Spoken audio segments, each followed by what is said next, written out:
Outra coisa que nós temos de falar é do trabalho do McLuhan, mas já lá vamos. Eu decidi fazer aqui um resumo das várias escolas das teorias da comunicação que estudaram a comunicação. E queria deixar-vos aqui, digamos assim, uma súmula daquilo que nós podemos encontrar ou que podemos estudar. Tudo isto é importante para quem escolher fazer como trabalho,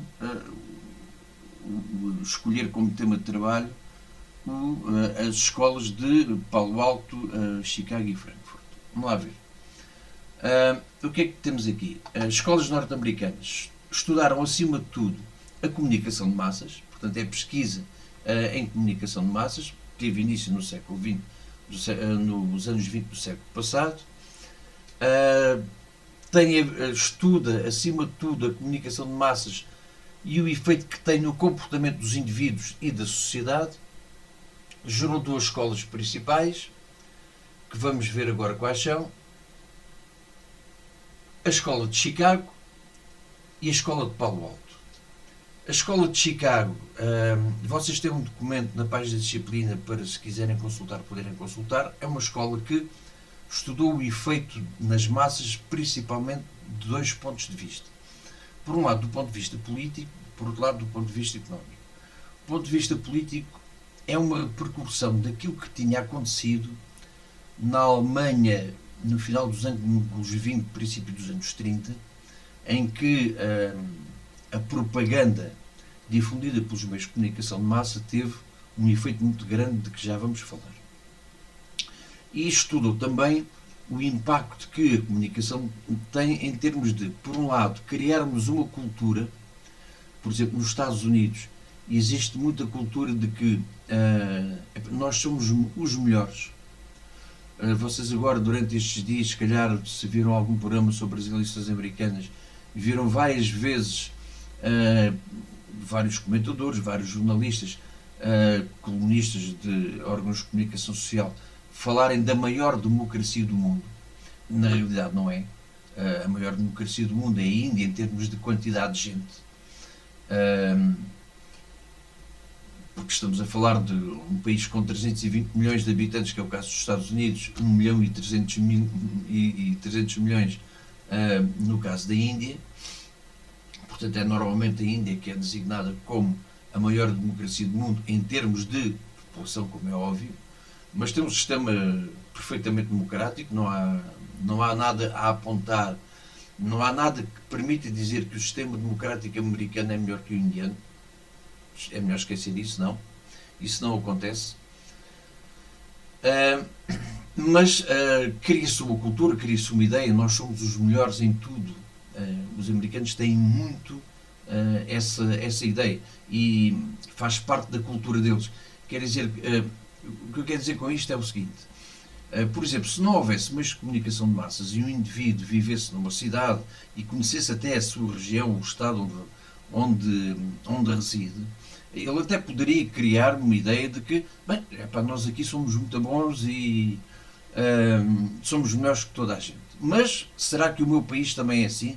E não tendo a possibilidade de percorrer o país para confirmar, não poderia ter essa certeza. Ele recebe essa certeza através da mensagem que lhe é passada pelos meios de comunicação de massa americanos. O que vai criar depois uma cultura que é a cultura americana, onde se estabelecem várias ideias. Uma delas é esta: nós somos os melhores do mundo em tudo, na economia, na democracia, temos a maior democracia do mundo, etc. E a Escola de Chicago estudou também o impacto que, principalmente a publicidade e o marketing, acabam por ter naquilo que as pessoas compram. Isto é bastante importante porque teve um desenvolvimento grande, principalmente depois da Segunda Guerra Mundial. O fim da Segunda Guerra Mundial marcou o início de um período de paz no mundo. Claro que tivemos a Guerra da Coreia, a Guerra do Vietnã, várias guerras regionais, isso não está em causa, mas em termos de guerras mundiais não voltámos a ter nenhuma, graças a Deus. E as pessoas, pelo menos nos países ocidentais, desejaram viver em paz e o melhor possível, podendo adquirir os melhores bens de consumo que lhes permitissem ter uma vida mais fácil, por exemplo, em termos de eletrodomésticos, melhor em termos de, por exemplo, terem a possibilidade de ouvir a sua música em casa, compravam, na altura era o giradiscos e compravam os discos para ouvir a música preferida, de terem acesso à televisão e verem notícias, verem documentários, etc. E a televisão como meio de comunicação, tal como a rádio, foram muito usados, e os jornais e as revistas também, foram muito usados para transmitir publicidade. E foi estudada a forma como essa publicidade era feita e como levava as pessoas a comprar umas coisas e a não comprar outras. Há vários efeitos psicológicos que as mensagens de publicidade que são transmitidas trazem consigo, acarretam consigo, e foi esse estudo que, acima de tudo, foi desenvolvido pela Escola de Chicago. A Escola de Palo Alto, como nós já vimos, não vale a pena estarmos aqui a repetir, deu origem do ponto de vista mais teórico, deu origem aos axiomas de Václavic, ao modelo circular e ao modelo de Lasswell também, mas vamos ver uma coisa. Estas duas escolas em conjunto, evidentemente que depois os estudos produzidos por estas duas escolas se ramificaram e deram origem à corrente funcionalista, que tem a ver basicamente qual é a função que a comunicação na sociedade tem. O modelo de Lasswell vem daí, já o vimos, e depois produziu, acima de tudo, duas teorias. A primeira, a teoria dos efeitos, que é uma teoria que se pode dividir em duas. A teoria hipodérmica, que é a da Magic Bullet, ou da bala mágica, e a teoria da influência seletiva. Tem a ver com isto. A teoria hipodérmica, ou da bala mágica, Magic Bullet, é uma teoria baseada fundamentalmente no estudo do comportamento, o behaviorismo, o comportamento, portanto, estudo do comportamento, focado nos estudos sobre as mensagens emitidas por meios de comunicação de massa e os efeitos causados nas pessoas. A teoria de influência seletiva, ou teoria da persuasão, tem a ver já mais com aspectos psicológicos, eu falei disso há bocadinho, acabei de falar, também conhecida como teoria dos efeitos limitados ou teoria empírica de campo, tem a ver com vários estudos que foram feitos. Eu vou-vos dar alguns exemplos para vocês perceberem isto melhor. Hoje em dia nós temos algumas regras, por exemplo, da publicidade, que não existiam antigamente. Mas, por exemplo, eu lembro-me de ver, nos anos 60, alguns anúncios a tabaco que eram feitos por médicos. E aparecia um médico no consultório a fumar e a dizer: estes cigarros é que são os melhores. Sei lá, os Pall Mall, Camel, Danil, Marlboro, etc. Foram feitos alguns estudos, também do ponto de vista psicológico. Por exemplo, foi feito um estudo que foi, por exemplo, as pessoas estarem num cinema e na fita do cinema, a fita ser cortada e pôr-se uma imagem de uma pessoa a beber uma cerveja. E depois a fita voltou a ser colada e passou o filme. E, como o cinema é uma tecnologia que usa imagens que passam 25 imagens por segundo, em alguns sítios é 24, hoje em dia, em termos de tecnologia digital, nós já podemos ter, as máquinas melhores fazem 60 frames por segundo, 120, etc. Não interessa.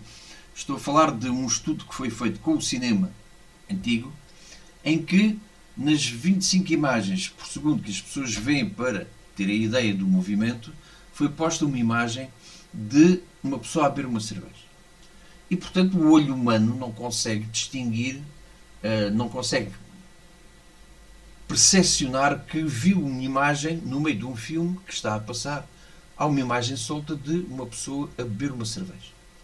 No entanto, verificou-se que, nesse estudo, que quando os filmes eram passados e tinham esta imagem no meio, quando se fazia um intervalo, as pessoas tinham uma tendência maior para ir beber uma cerveja no intervalo.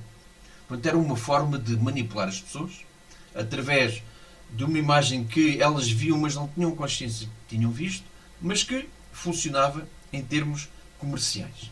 Isto só para vos dar alguns exemplos de estudos que, do ponto de vista psicológico, foram feitos por escolas americanas de estudo de comunicação. Escola canadiana, vamos ver isto a seguir, tem acima de tudo a ver com o trabalho do Marshall McLuhan e o conceito de aldeia global. Nós vamos ver isto de uma forma relativamente abreviada. Eu encontrei um vídeo no YouTube que vos vou passar, é um vídeo de cerca de 1 minuto e meio, e praticamente aquele vídeo diz-nos tudo. O que eu quero dizer para complementar isto é o seguinte: vocês podem encontrar imenso material na internet sobre aquilo que nós estamos a estudar. Temos é que procurar e é difícil de encontrar. Há muita coisa. Se vocês tiverem dificuldade com a língua inglesa, procurem a língua portuguesa, vão encontrar acima de tudo coisas de origem brasileira, que eu não recomendo muito. Os brasileiros falam muito à maneira deles, misturam um bocadinho as coisas, enfim, têm uma lógica diferente de nós. E em termos de comunicação também. Se vocês tiverem alguma facilidade com a língua inglesa, eu sugiro que vocês procurem fontes de origem inglesa. De língua inglesa, de origem inglesa, americana, canadiana, australiana, etc. Vão encontrar coisas de muito mais qualidade. E se calhar muito mais sucintas, até porque os americanos têm um bom hábito, eles são extremamente sintéticos na forma como fazem as coisas. E, portanto, a forma de comunicar deles é extremamente eficiente, consumindo menos tempo ao visionador.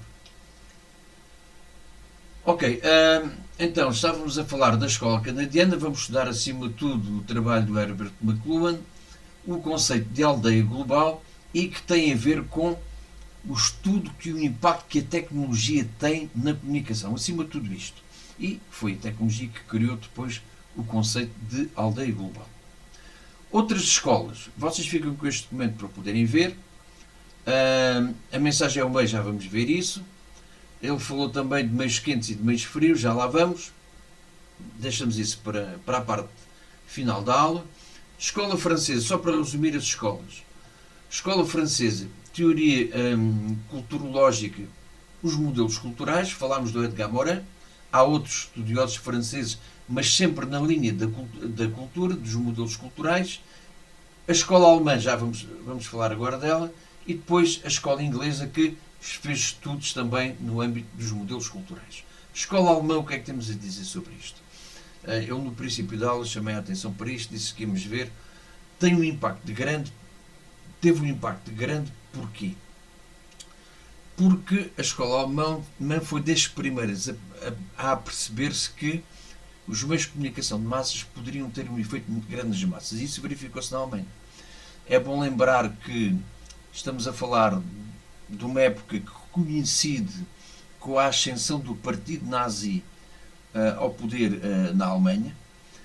O partido nazi foi visionário nesta área porque percebeu que podia manipular as massas através dos meios de comunicação social, criou até um Ministério da Propaganda, ficou bastante famoso o Ministro da Propaganda, o Joseph Goebbels, porque era um mestre a usar a comunicação e a manipular as pessoas.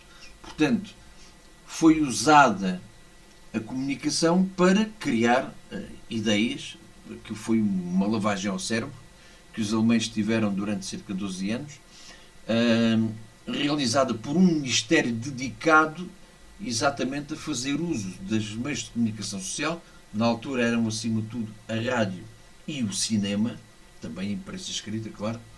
Não havia ainda televisão, a televisão estava ainda numa fase muito experimental, não era uma tecnologia que permitisse comunicar com as massas, porque as massas ainda não havia a tecnologia disponível, estava a ser desenvolvida, mas isto teve um impacto muito grande. Convém dizer que a escola de Frankfurt é uma escola de origem marxista, porque no momento em que apareceu, e convém também reforçar isto, no momento em que apareceu, final dos anos 20, início dos anos 30, estamos a falar de uma época em que se vivia o rescaldo depois da Primeira Guerra Mundial. E na Alemanha isto teve um impacto enorme porque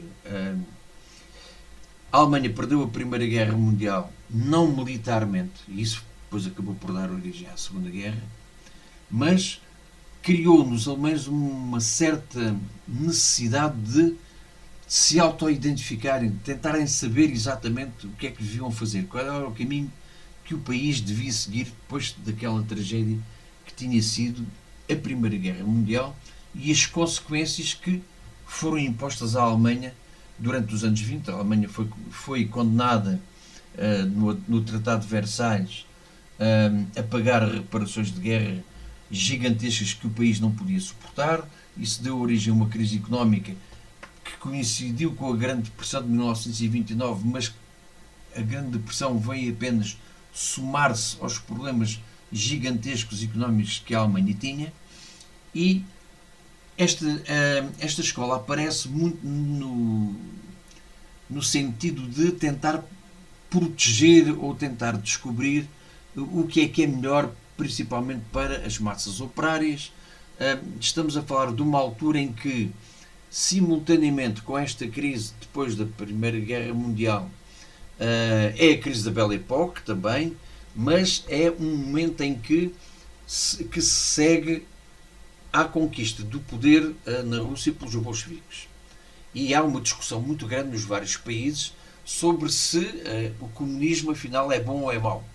E há a produção de imensos livros de teoria política que começaram a inundar os países ocidentais, uns a favor, outros contra, e há uma grande dialética nas sociedades ocidentais sobre se é bom ou não. Os partidos comunistas nessa altura estavam a despontar, todos eles diziam que a Rússia bolchevique, portanto a União Soviética, era um paraíso e que, portanto, todos deviam seguir aquele caminho. Há nos países ocidentais a noção de que as classes trabalhadoras são, de uma forma geral, exploradas, maltratadas, não têm direitos. Há um empenho muito grande dos sindicatos em tentar fazer com que isso não seja assim, portanto, adquirir direitos para as classes trabalhadoras.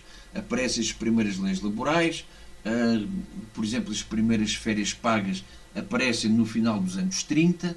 É uma conquista dos trabalhadores que é conseguida nessa altura, também porque nessa altura a França tinha um governo radical de esquerda, mas estamos a ver uma escola que deu uma ênfase muito política aos estudos que fez sobre a comunicação, tinha como objetivo transmitir através dos meios de comunicação de massas ideias às classes trabalhadoras, por forma a que elas soubessem defender os seus direitos e lutassem por melhores direitos, e os resultados dos estudos desta escola foram muito aproveitados pela Gymnasii, que depois acabou por fazer uma lavagem ao cérebro e manipular completamente